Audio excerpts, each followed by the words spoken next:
Welcome to the Finance Marketing Podcast, a show that empowers finance professionals to market their businesses in ways that feel good and actually achieve results. I'm your host, Hillary. I've been working with folks in financial services to develop marketing strategies that work and create results-oriented marketing content since 2020.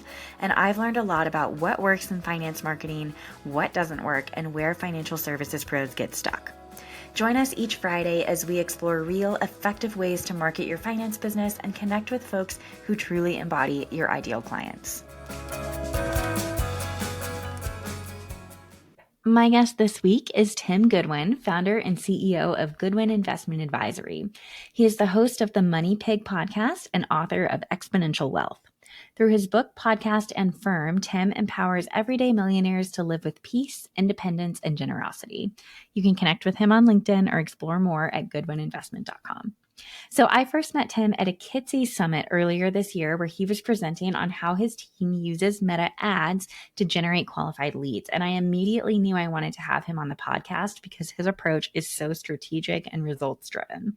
Since getting to know Tim, I've learned that his marketing success goes far beyond just running ads. He's built an entire ecosystem that has helped him sign over half of his 27 clients this year from online sources. And for context, we recorded this episode in September, so he was bringing on an average of about 3 new clients per month. So in this conversation, Tim walks us through his multi-pronged marketing strategy, starting with why Meta ads work so well for his 50-plus-year-old target market and his controversial but effective decision to require phone numbers and not just emails for guide downloads, which dramatically increases lead quality even though it reduces volume. He shares why his book, Exponential Wealth, outperforms every other lead magnet by a landslide, even though it's 7 to 8 years old, and reveals the 90-minute book team that made writing it incredibly simple.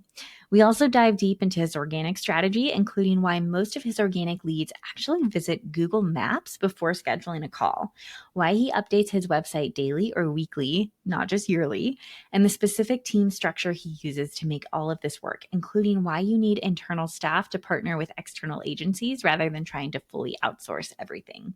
So what was so great about this conversation is how practical and transparent Tim is about what's working, what the costs are, and how to structure your team to actually execute a sophisticated marketing strategy.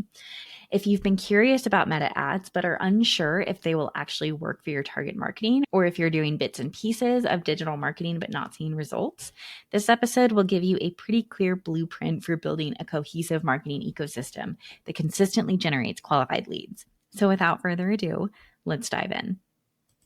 Tim, thank you so much for joining me today on the Finance Marketing Podcast. I'm so delighted to have you here. How are you doing? Yeah, I'm doing great. Excited to be here. Good. Well, I first saw you at a Kitsy Summit earlier this year. And Yeah, at that was fun. particular summit, you were talking about how your team uses Meta ads, specifically on Facebook, maybe on Instagram as well, but specifically Facebook. Right. And so I knew I really wanted to talk to you. And since getting to know you, I have learned that you do so much more than just Meta ads. And so I'm kind of excited to pick your brain today about a few different prongs of your marketing ecosystem, if you're willing to share. Yeah, I'm glad too, because, Michael and his team are always like trying to get me to narrow down, you know what I mean? Like, let's focus on one thing, Tim, so we can like be really clear and help our audience, which is totally the way to go. And I actually wanted to talk more about Meta ads, and they had me, kind of more briefly talk about that and dive down to like our email this past year. I was in the marketing summit last year as well for Kitsy's. And I think I was talking more about Google, like reviews, getting Google ratings and reviews on that one, So, but yeah, there's a lot to the strategies, and it's worked really well for us. And I'm an abundance mindset guy, so I love kind of sharing what's worked for us, because I think, the world needs more good financial advisors. And so we just need to be easier to find for the folks that are looking for us. Yeah. I agree. I think there's so many folks that are in need of good financial advice and good financial advisors. Right. And so I'm right there with you with the abundance mindset. So since I really heard from you first about Meta ads, I think maybe let's just start there, if that's okay, yeah. Because I think Meta ads is a place that a lot of advisors are interested in, but it's also like, is this going to work for me? How much money do I have to put into it? So can you tell me why you even chose to give Meta ads a try? Yeah, I mean, like, let's kind of like, we'll just start with why. right? Like, Yeah. why would you even do this? Why would you even go with meta ads? And, for us, we're growth minded advisors. So if you don't want to grow, you don't need to do meta ads, right? Yeah. And if you want to grow, who do you want to grow with? You want to grow with like really great clients, right? That are at your average or above, that are excited to work with you, right? That are just good fits, value alignment, culture alignment. They have like a clearly defined pain point, you know what I mean? And they're kind of ready to move forward, right? So when you think about all the different platforms that you could advertise on, you've got a lot of them: TikTok, LinkedIn, YouTube, Facebook, Instagram, Nextdoor, Yelp, on and on and on, right? But it's interesting that different platforms have different target markets themselves, right? And so, as you can imagine, like the younger generations, like my kids, are on like TikTok and Snapchat. Okay. So I could get over there and have fun with some younger generations. And I'm not saying that everyone on there is a younger generation, but it's more popular with younger people. That's not an ideal target market for my firm. And it could, if it is for somebody listening, go after it. Right? I mean, if you're doing hourly, if you can take a small client, like that's probably a really great place to go find some Henrys or something, right? High earners, not rich yet. But as far as like for me, my folks are on Facebook. Yeah. They're older. Mostly, yep. Older folks. We find that, the average age of our client is very different from the average age of somebody that hires us. The age of somebody that hires us is probably in their 50s decade, most of the time. So, go ahead. No, that's just it. So, for me, the reason that if we start with why Meta ads, well, Meta owns Facebook and Instagram. And for me, that's where that my target market tends to participate more than other platforms. Yeah, I think that's so smart. When we're looking at the ads specifically, what are the ads going to? Are they going to book a call with the team? Are they going to download a guide? Are they going to read our blog or listen to our podcast? Yeah. What are you advertising? I wish they were going right to our client advisory agreement and they could just sign up right there, right? Like just right.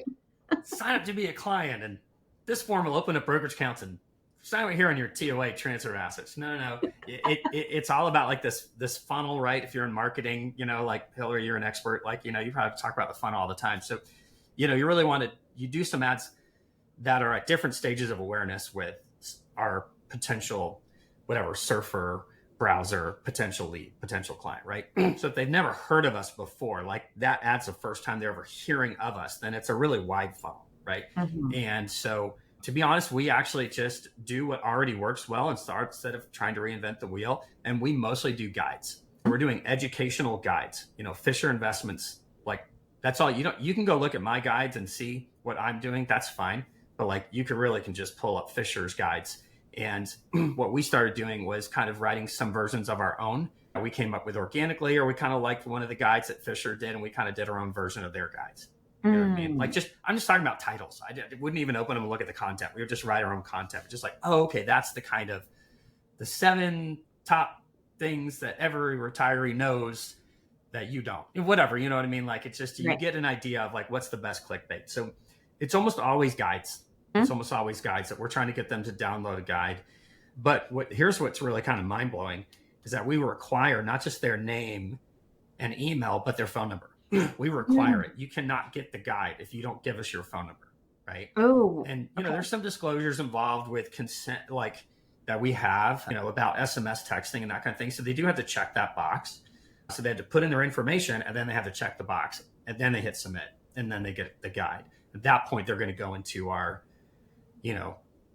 lead management system, and they're going to start going through our journey. A lot of things are going to happen, not just them getting the guide, but things on our end to try to nurture that relationship and move them further down like stages of engagement. They're aware of us. Okay, now can we get them to be interested and consider us and take action, right? Talk to me about the decision to require the phone number, because I think there's 2 sides to that coin. One, it's a really valuable piece of information. You can follow up with them more personally. 2, by making that choice, you may be filtering out people who are just not willing to give that up. So what makes it worth it for you? Yeah. No, I think you hit the nail on the head. Like, one, we're trying to remove as many obstacles as possible. So the more obstacles you remove and you create this path of least resistance, the more leads you're going to get, right? So if I just said, if you give me your name, I'll give you a guide, you're going to get a bazillion of those. But now what are you going to do with names? Like you have no way to contact a person. Okay, they're going to give you their email. All right. Well, they might give you an email that they just never check, that the email that they fill in for all these kind of forms, right? Mm, And you'll get a ton of those too. And you'll probably just get too many. And you'll never really be, maybe they'll never reply to your email. They may never even open up anything beyond the guide that they wanted that you sent them. So the phone number really gets us to differentiate and say, look, one, we realize there's going to be less people willing to phone number, but I'm going to have a whole lot better chance of making contact with that person if I also have their phone number. right. So I mentioned this in the Kitseys thing. This is not an ad for Kitseys, but I love them and the team, and I love everything they create. And I don't know if you can go back and watch it for free or if you have to pay for it, but I really do break down that nurture sequence and email sequence. But I do mention in there that we do text them, but we just text them like one time, because if we text them a lot, they'll text stop and they'll unsubscribe to that really fast. And if we email them, though, they can handle a lot more emails before they unsubscribe. A lot more emails. Really what we're doing is we're calling, we're saying, hey, notice you downloaded the guide of what to do when you get an inheritance. And I just want to make sure you got it. Were you able to open it? Was it helpful to you? Do you have any questions or anything else that I can give you that could be helpful? And so that's all that I'm trying to get the caller. We call them it's Goodwin Investment Advisor. We call them a GIA consultant. The GIA consultant that's calling them is just trying to say, hey, want to make sure you got the guide. Was it helpful? Was it useful? Is there anything else that I can do for you? And at that point, that's when they might bring up their pain point. I don't know if I can retire. If they got that guide, I just got this money from my grandma and I really want to honor that gift. And so I don't know how to do that. And I would love to talk to somebody about that. Right. Mm-hmm. So talk to me, because from a marketing perspective, I'm like, this is genius. This is such a great funnel. It's a great way to weed out, all the people who aren't that serious and really just get to the people who, if they put their phone number in, they really want that guide. So they're really thinking about their financial lives and what they need help with. Talk to me about success. Has this resulted in enough business for you for it to be worth the cost? Yeah. So as you know, because we've talked previously, just being a part of trying to find clients online has over doubled our growth since 2017, between over time using some lead gen to the stuff we do organically, and now, being a little more intentional involved with paid ads. So I can say that this year we did convert 2 clients so far this year that I know interacted with a paid ad first. We're doing better jobs tracking and getting the technology to be able to track their journey. We use a partner called evance.net, and they have a tool that helps me manage those leads and kind of track the journey. So I know what ad they clicked on, what guide they downloaded, when they went to the site, when they came back, how long they were there before they scheduled an intro call, that kind of thing, other sites they interacted with. So that's really, really helpful. So even though we're getting close to 20 leads a week, just from Meta, they're downloading the guide, we're getting the full list of information, name, email, and phone. We're still not converting that many of them. So we're working on that, right? Because that takes time and there's some cost involved in it. But at the end of the day, when I look at the cost involved for the clients we got, we're going to get a return. We're going to break even and get a return on that client when you think about a lifetime value of a really good fit client. Right. And so the ones that you have converted, they are at least qualified. Oh, yeah. Yeah, that's great. Yeah. And I think that's one of the important things to remember too, is in order to go from just pure awareness to a really qualified client, given the lifetime value of that client, is 2 as a number doesn't sound like very much, but in reality, the revenue that they bring is high. Right. Exactly. And you got to think about, I wouldn't have, I take that back. I just pulled up my spreadsheet and we signed somebody today who found us through a Facebook. Wow. Okay. So that makes 3. That is really funny. So that would make 3. Yeah, I'm looking back. So yeah, that would be 3 total so far this year that started with a paid ad that I'm not sure would have found us otherwise. Right. And you don't know who else maybe saw a paid ad or saw a paid ad at first, never clicked on it, but then went to your website. You just don't know. That's so hard. That's the hard thing about digital marketing. Exactly. And even when you search on Google and you see the sponsored links, but then they show up first organically, you might have noticed that they were also sponsoring and organic. I love seeing that. I'm a little more aware, right? I'm okay, sponsoring a link, I know that they want new clients. And if they're showing up first organically, then I know they're really doing a good job having a good online presence, up to date stuff, creating content. And so I'm excited about clicking on that website. But I usually click on the organic one because I don't want to charge them any money. Click on the link, but like it's just funny because I'll see the sponsored ad, and it will kind of inform a little bit of like an authority score. Like, these people are making enough money to spend money on marketing. These people want new business, and so they're going to have an onboarding process, and this can be a better experience. So I don't know that everybody thinks that way, but it certainly influences my purchasing when I see ads.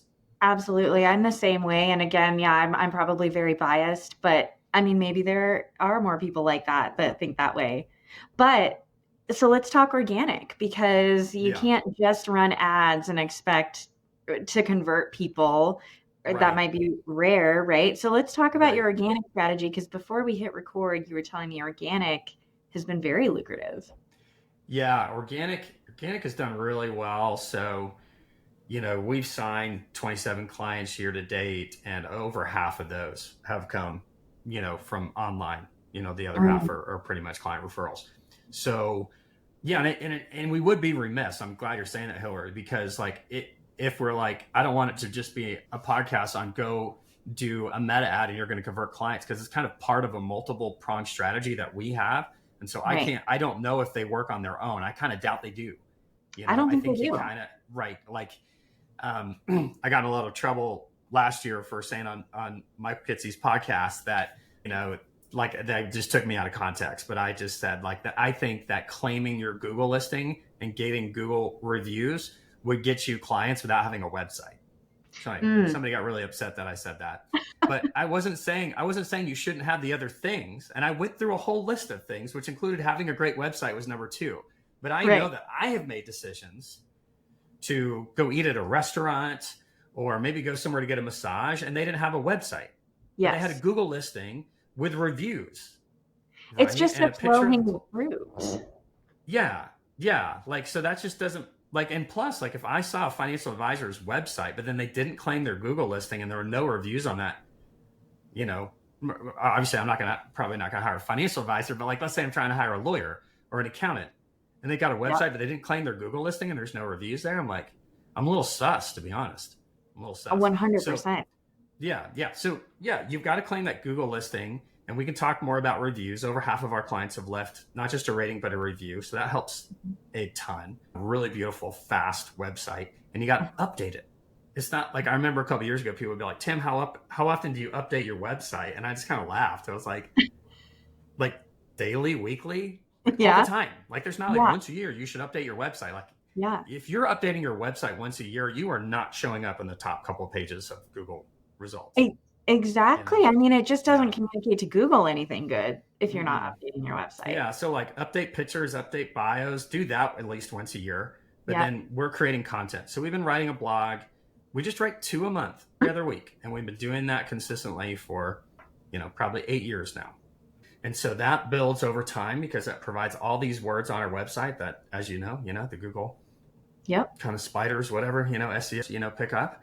And so, but we do a market update once a week. So that goes out to our clients, but that also goes on the website. The blog goes on the website.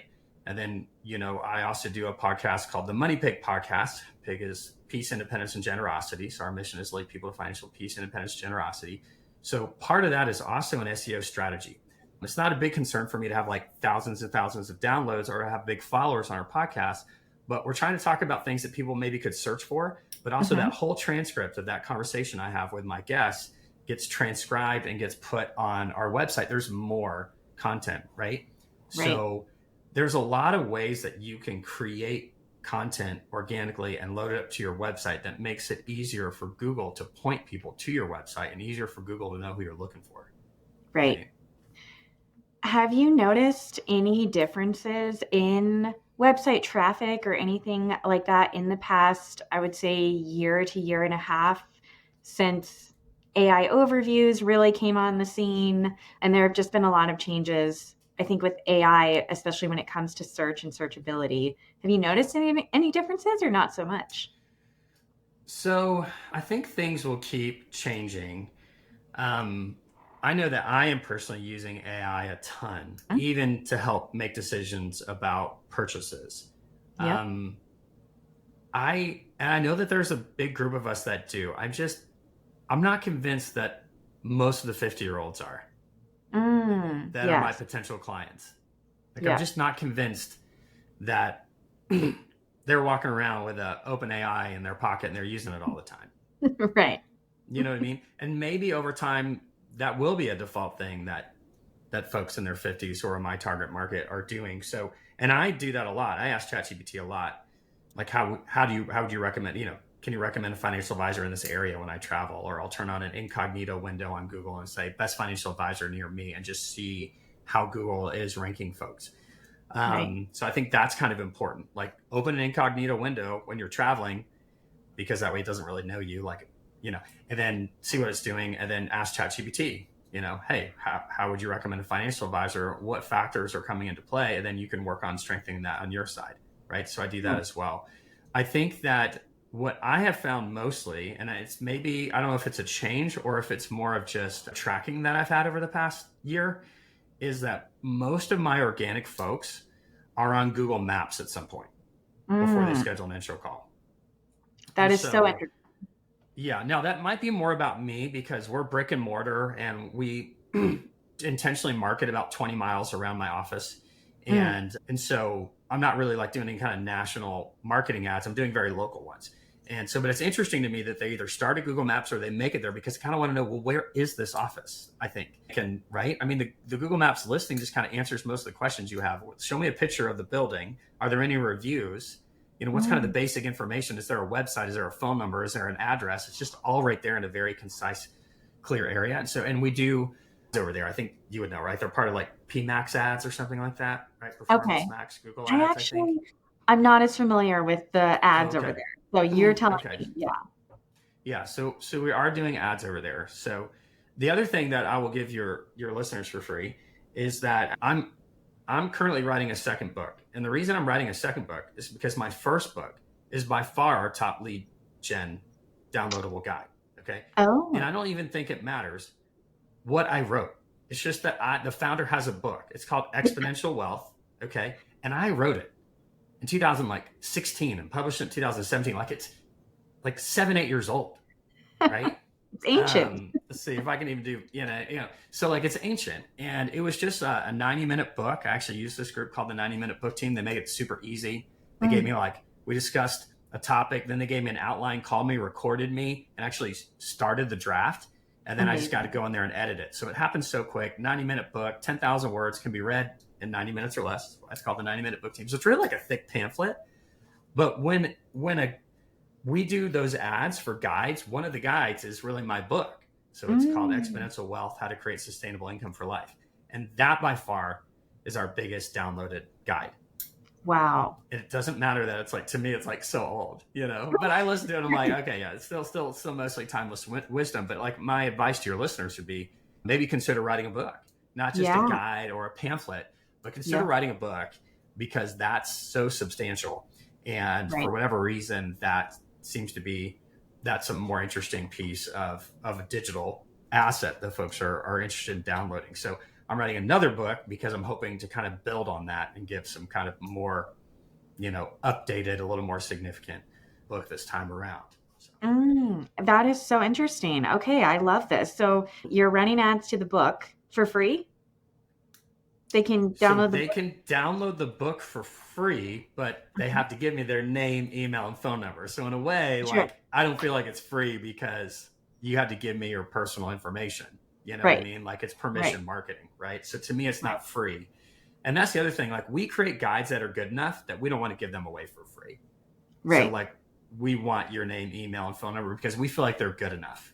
Some of the blogs we write, they're pretty simple. They didn't take a whole lot. They're not making a huge statement. That just goes out to we have 5,000 people on our blog right now. That just goes out to our blog. And that's just kind of free. Like you just name, okay, maybe email, whatever. But to me, all you had to do was give me your name and email. Like if you don't want to give me your phone number, you can go to our website. You can subscribe to our blog. You can get text. You can get a blog twice a month for just a name and email. But for a phone number, if you're willing to give me a phone number, I'll give you a guide. Yeah, that makes a lot And the of sense. guides are they're very intentional, they're very specific, they're very helpful, they're style guided, they're beautiful, they're a PDF, they're something you could share with a friend. There is one guide that we have over time toggled back and forth giving for free, and that's a divorce guide. Mm, So it's like a financial readiness divorce guide. And so like you might just want that guide without having it show up in an email address that you mm, share with your spouse that things aren't working that well with, right? Like we realized that sometimes that guide wasn't downloaded a whole lot. And then when we literally gave it away for free, like you just said, I want it. And it just sent you to a URL you could download it in yeah, that. And I just think it's helpful. It's just super duper helpful about what implications and how to be financially ready in the case of divorce. And it's super sad that so many people get divorced, but it is a very helpful guide. yeah, Whether they hired us or not, it's super duper helpful for them to know what to do financially. And sometimes they just don't necessarily want to feel like they're going to, let the jig be up that they're thinking about this. They're just searching it. So right. we've gone back and forth with that one. Oh, wow, Yeah. that's really touching, actually. Yeah. Well, I guess there is two other guides too that are free. So one is the guide to finding your best fit advisor. Huh? So like that, and that's not an ad we do. That's just on our website. So they would find it organically and get it for free. And that ask an advisor questions like, here's how you Yeah, find a good advisor. And when you find a good advisor, here's questions you need to ask them. Right. right. So that guide's for free. And then the other guide that's free is the guide to your first $100,000. Right. Mm, Our minimum is way above $100,000. So right. we don't need your information. We don't need to be calling you because you just let us know you have less than 100,000 because you just downloaded a guide that said, how do I get to my first 100,000? So sorry, you can get subscribed to our blog. You can get that guide for free, but my consultant's not calling you to try to schedule an intro call. Please don't reach out. Please don't reach out. Yeah. Right. That's that small print at the bottom, right? Not interested. No, just kidding. Right, right. So, what I love about your strategy, Tim, is it seems like you have all of these top of funnel places for people to find you, but then Right. the qualified people, the people who aren't getting just the free guides, right? They're all going into the email list Mm. slash phone number text list. And that, would you consider that kind of more your middle of funnel? I do totally right. Like if they've downloaded a guide and we got their name, email, and phone number, we do some things to try to figure out like if they're a warm lead or a cold lead. Like if that's it, they're still kind of cold. But if they open the email or they opened up another blog or maybe they're at Google Maps after the ad or they were on the website, all of a sudden that lead gets to be warmer in our lead management system, and so it helps our lead callers, prioritize who to call first because they're just more active with our content instead of just Mm. like one and done. Tell me, so this is a lot going on. Obviously, you've been in this business for a little while. You have a team supporting you. You're not doing this all yourself. How many of your team members, like how many people does this take to make all of this run smoothly on a consistent basis? Yeah, I mean, I'm happy to kind of give like because you need context for size and scope, right? So like Mhm. we manage about $400 million in assets under management for about 400 families, right? So our average is just right there at that million per household. And so I'm still involved. I'm very much involved in marketing just because I love it. So I'm kind of like it's one of the hats I wear as like chief marketing officer. But I have a full-time marketing manager, and then I have a part-time marketing person as well who handles kind of events and social media and that kind of stuff. So I would say if you take me out of it, it's 1.5 full-time Mhm. equivalents that are dedicated 100% to marketing. But we also do have this marketing partner, Evanced. And I would definitely recommend that folks hire a partner because like Mhm. it's not my expertise, it's not my experience. They've taught me all these things about even setting up Zaps with Zapier for certain things on top of what we need to be doing organically, what we need to be doing in terms of paid ads to track these things, all that stuff. So they helped us get the podcast started, and they're involved in some of the editing with that. But I think it's good to find a partner that this is what they do, right? Absolutely. But I know that Evance continues to say that because we have some marketing people internally that really partner with them and don't just try to delegate, say you just do everything, here's a check, that we Yeah. get better results, right? Because we do have Right. people dedicated. So my best practice advice for your listeners is either you start dedicating some time or have somebody on your team who it's a priority to put a substantial amount of their time per week into marketing and then try to find a partner that they can partner with to help them do these things correctly. Because you can just get spread out too thin and do a little bit of everything. And then you're not going to feel like, well, I did all this and it didn't work. Like it's probably better to just like laser focus on one or two things. Right. And I think it is so hard. You just can't completely outsource relationship building to a third party. I mean, like you said, either Yeah. you or someone on your team has to really be involved because that's what we're selling, right? Is you. Well, yeah. And there, Grant Carmichael's the founder of Events, and he's told me before that sometimes clients call me like, we're not getting more clients. And I'm like, well, hold on, let me look this up. Okay. Last month we sent you 100 leads. The phone rang 100 times. What'd you do with those leads? They're like, oh, we're not answering that phone number, or nobody's checking that inbox, or like there has to be somebody on the other line that you pass the ball to, that catches the ball and runs it down for a touchdown, right? Like Right. they're throwing passes that you've never gotten before, but like somebody's got to be there. So like it's something that they try to do. Like, hey, what's your onboarding process? Who's going to take it from here? How are you going to nurture this lead?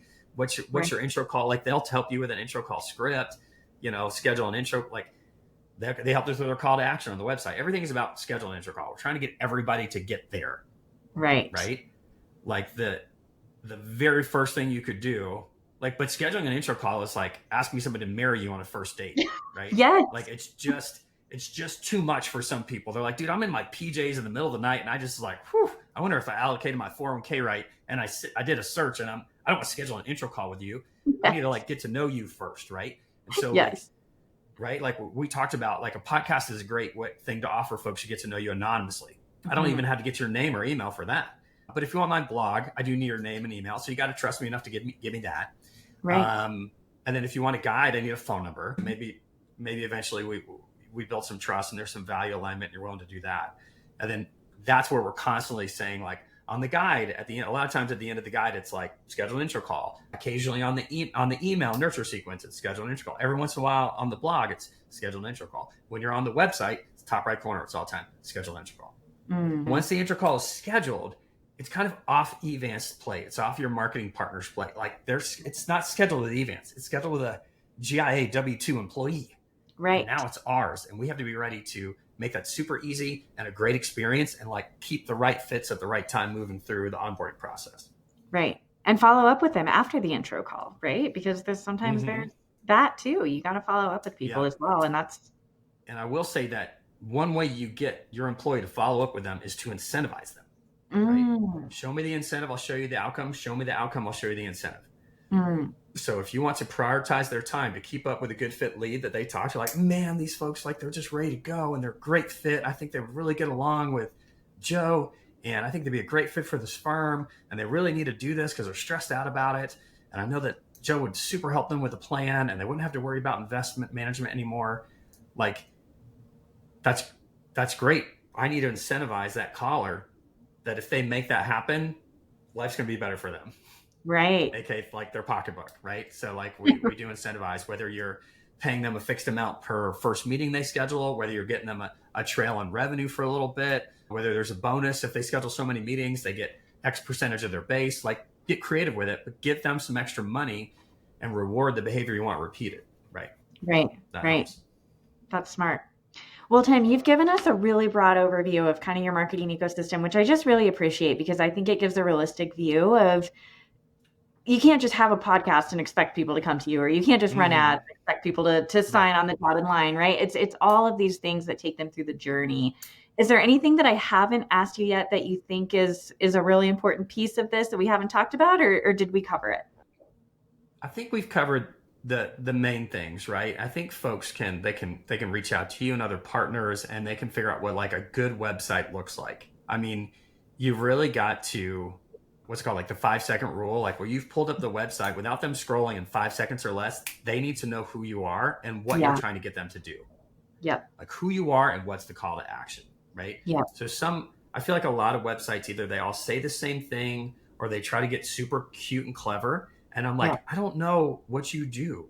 And now it's too hard for me to figure it out. The calories, the amount of brain thinking I have to think of to understand what you do, they're just going to skip. Skip. So you want to make it.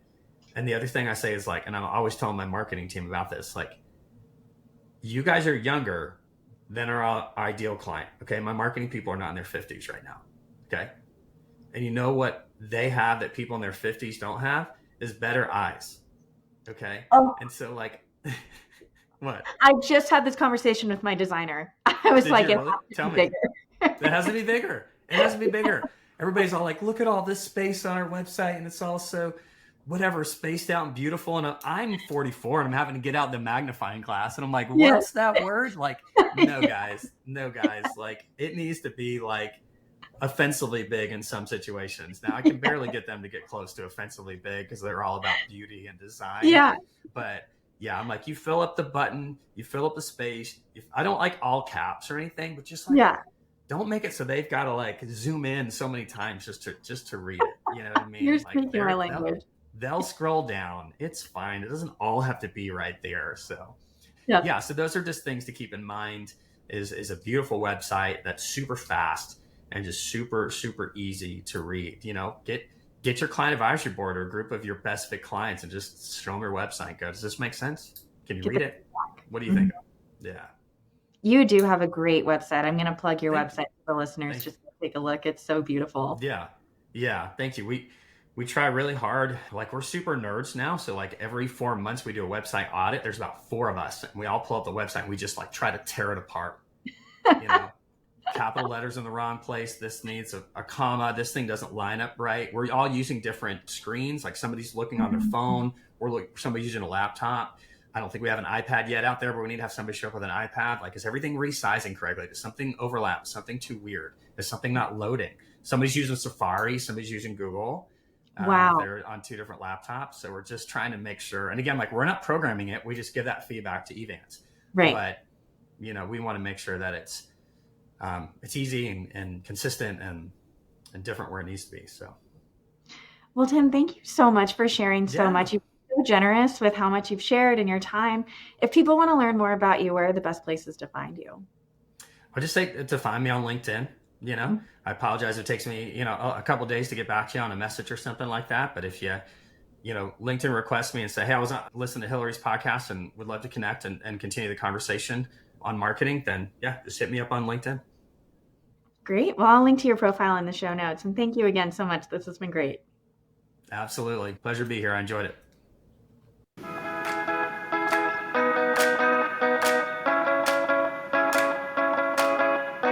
Thank you so much for joining us on this episode of the Finance Marketing Podcast.